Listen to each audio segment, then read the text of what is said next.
Last week in Delfino Square, I made some progress on the alleyway sections, fixed some things at the start of the track, worked on the roofs, and proposed a design for a shortcut running through this section of the track which I want to turn into a forested park. But this week, that's gonna change a bit. See, after thinking, I came to a solution that works for me. Hopefully it works for you. So here's the idea. Instead of trying to incompetently modify the layout of the track and end up ruining its functionality, I rethink this section of the track entirely without making changes to the gameplay end. Okay, so what does that mean? Well, what if you didn't need to take some alternate pathway to explore the forested park? What if it was on display on the main path? The only thing in the way are these buildings on the right, which can easily be replaced with a railing. As I'm selecting everything on the right to join and then hide, I'm slightly concerned that too much of this track's identity is predicated on fast, narrow alleyway sections, and removing a considerable section of buildings on one side will make things feel too open. But there's still this left path here, and I think the next section by the water is still very building-y. Now that this stuff is all separated, joined, and hidden, I can start setting everything up. I lined the grass up a little bit better, since that'll be a lot more important now with it being visible and all.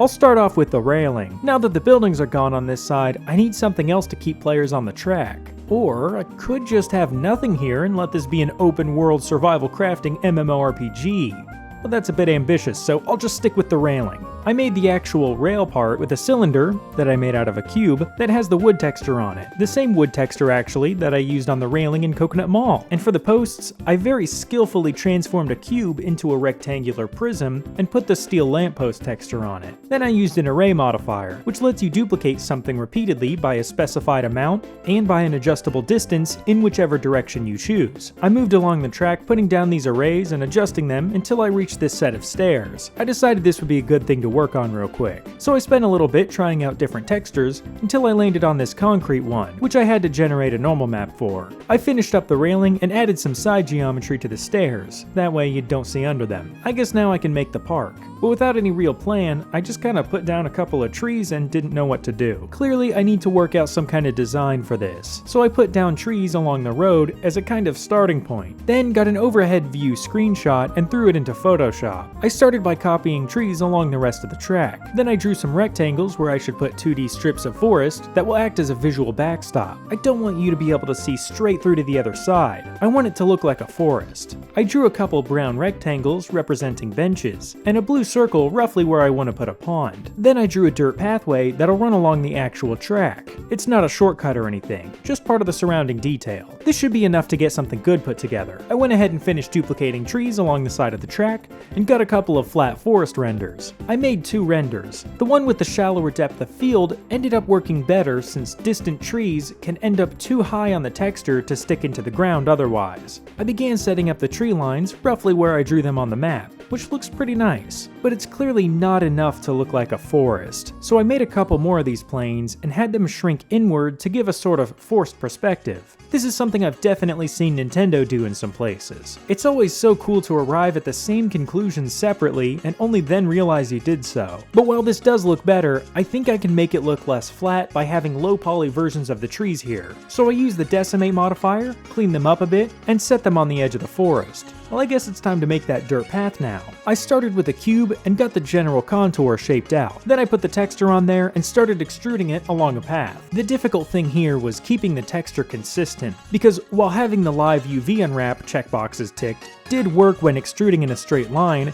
it didn't turn as I rotated the path. So what I did was, for each segment I went top down and projected from view.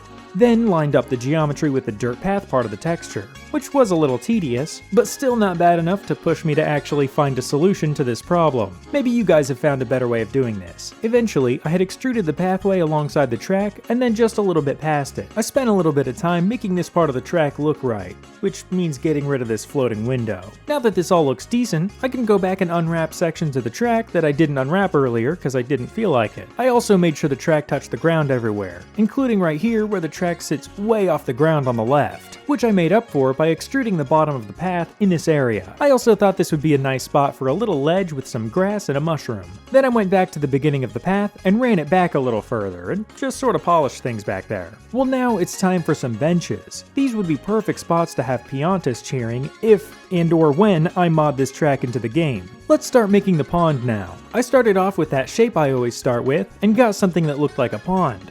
or maybe a shallow ice cube. Then I booleaned that out of the grass and started messing with the material a little bit. I ended up making a new version of the water material, one that's material properties look better on a small scale like this. Then I put some grass around the pond and made a little wooden fishing pole that casts into the water. Well, that's good for the pond. Let's make the forest look a little better with some leaf piles and scattered leaves, which I sort of accidentally put on the pond and then realized how good that looks. And as for scattering leaves all over the forest, it got pretty tedious using these little planes. So I brought the grass texture into Photoshop and put some leaves on it to make a new leaf-covered grass texture, which looks nice. I put some more leaf piles around, some grass here, some mushrooms there, a bench or two in some other place, and here it is. A pretty awesome looking park scene that explores a dimension of this track that was only vaguely alluded to originally. I can count on one finger the amount of times something has gone this smoothly and turned out this well in this project. Hopefully you guys are happy with this compromise. A shortcut would have been cool for sure, but it would have been a huge risk that almost certainly would not improve the track.